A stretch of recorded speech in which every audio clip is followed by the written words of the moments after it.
Les noirs appuient sur la pendule, les blancs jouent. Bonne partie à tous. Bonne partie.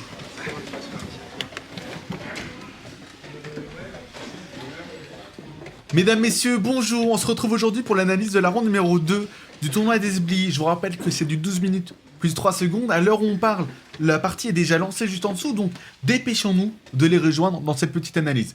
Je joue contre Damien, un mec encore super sympa. Avant chaque partie, je demande évidemment à mes adversaires si ça les dérange pas que je filme la partie. Et évidemment, je vais pas leur imposer la caméra sur le front, c'est pas nécessaire.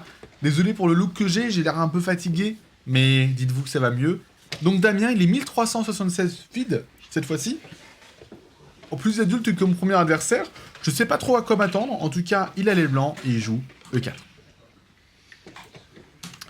E4. Donc, vous étonnez pas, je vais avoir le même polo sur toutes les vidéos parce qu'en fait, je pars en vacances et je vous tourne tout ça en fait en avance. Je fais les petits montages en avance pour tout simplement vous offrir un petit peu de contenu pendant ces petites vacances et pas vous abandonner, tout simplement. Sur E4, vous connaissez la classique, mettez sur pause, essayez de deviner le coup que j'ai joué, évidemment, c'est E6. Pour ceux qui me connaissent, on est patriote ici, on n'a pas honte de nos origines.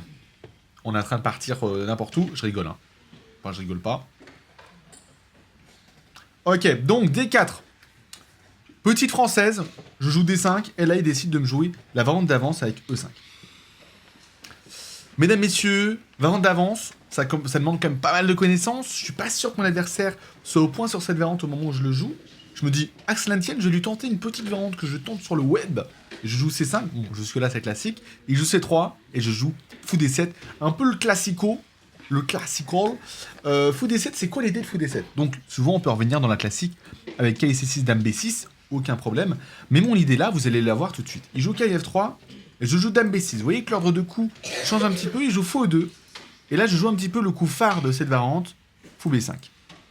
C'est une variante qui est plutôt intéressante, qui est plutôt amusante. L'idée, en fait, c'est de se débarrasser du fou dégueulasse. Je dis les termes, hein. Ce fou dégueulasse de la française, qui est le fou blanc. Et on l'échange contre le bon fou des blancs. Le bon fou des blancs. Donc c'est assez égal, mais a priori, ça reste quand même pas mal. Il fait petit roc, j'en profite pour faire fou prend fou, dame prend. Vous voyez que c'est une égalité complète. Je joue Cavalier C6, coup logique. On met la pression au centre. On menace déjà le pion D4. Et il me joue mon adversaire, Cavalier BD2. Alors attendez, j'ai un doute. J'ai un doute parce que pourquoi je peux pas prendre le pion, moi? Ok, excusez-moi, je vais aller voir un petit peu les rushs pour comprendre. Je viens de me rappeler pourquoi j'ai pas pris le pion. Parce que sur C prend D4, cavalier prend D4, cavalier prend, dame prend D4, en fait j'avais peur de dame B5 échec. Et dame B5 échec, c'était la tragédie, tragicomics. Ce roi D8, dame prend B7, c'était finito, donc je me suis dit, ce pion est empoisonné. Ah, je comprenais pas, je me dis, non mais j'ai loupé un pion direct, mais effectivement, c'était pas bon. Donc je fais C prend D4, le mec il dit qu'il fallait pas prendre, mais il prend, mais je ne prends qu'une fois, rassurez-vous. C prend D4, et j'en profite pour jouer le fameux cavalier G7. Excusez-moi, j'ai pas fait le bilan de la partie, bon c'est pas grave, vous savez si c'est des bons coups ou pas. Globalement, je vous spoil, j'ai joué des très bons coups. Il joue cavalier B3, il défend un petit peu le pion D4, il le blinde. Je joue cavalier F5, je rajoute une pression sur tout simplement le pion D4. Il décide de jouer dame D2 pour défendre D4, mais vous vous en doutez, dame D2 c'est une erreur. Pour ceux qui commencent à s'intéresser un peu au principe du jeu d'échecs, évidemment le développement est une denrée rare, une denrée importante dans ce sport, dans ce beau jeu. Denrée n'est pas du tout le bon terme, mais c'est pas grave. Et dame D2, le problème c'est que ça empêche le développement.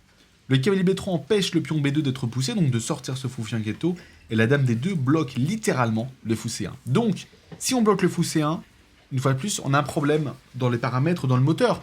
Ça ne peut pas tourner non plus au niveau des tours.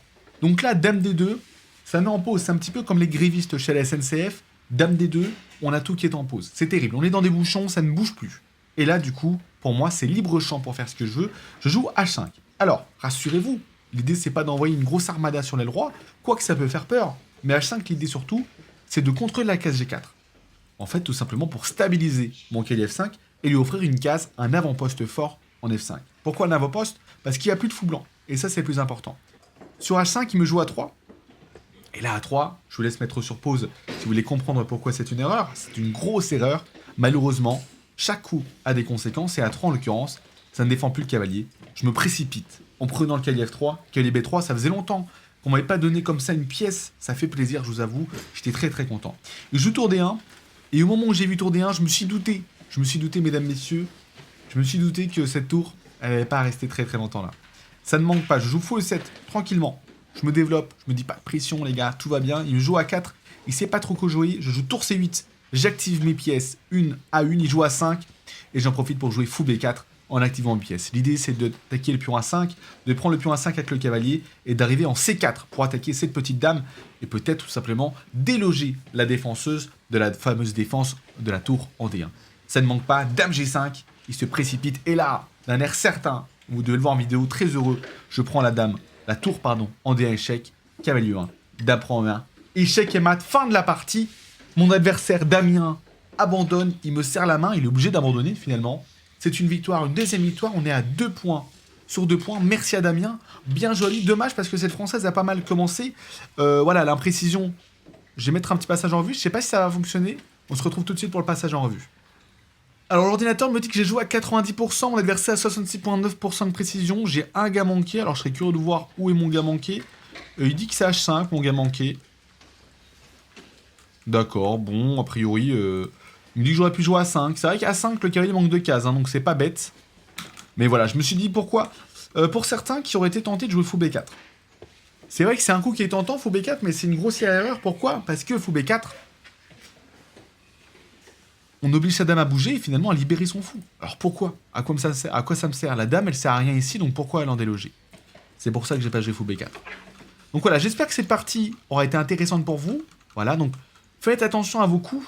Faites attention à toujours bien avoir vos pièces défendues, surtout quand on a des pressions directes, comme sur le cavalier B3. Dommage pour Damien, dame D2 était l'imprécision. Il aurait mieux fallu qu'il joue à la place de dame D2, qui était vraiment la grosse erreur.